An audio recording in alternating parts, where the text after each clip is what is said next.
बिस्मिल्लाहिर्रहमानिर्रहीम।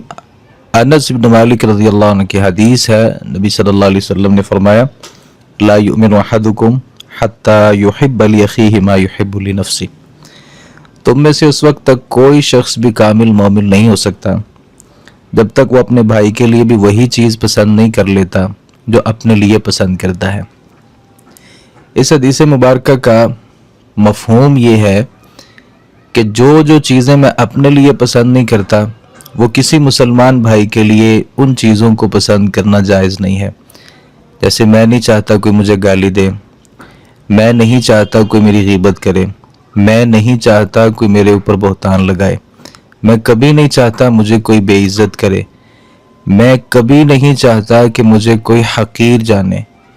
मैं कभी पसंद नहीं करता कि वो चीज़ें जो मेरे यहाँ पसंदीदा हैं कोई उनमें रुकावट बने। तो भाई कोई भी नहीं चाहता कि उनको गाली दी जाए, उनकी गीबत की जाए, उनकी चुगली की जाए। तो ये सारी चीज़ें अगर मैं अपने लिए नापसंद करता हूँ तो जब तक मैं लोगों के लिए भी ये चीज़ें नापसंद नहीं करता मैं मोमिन नहीं हो सकता।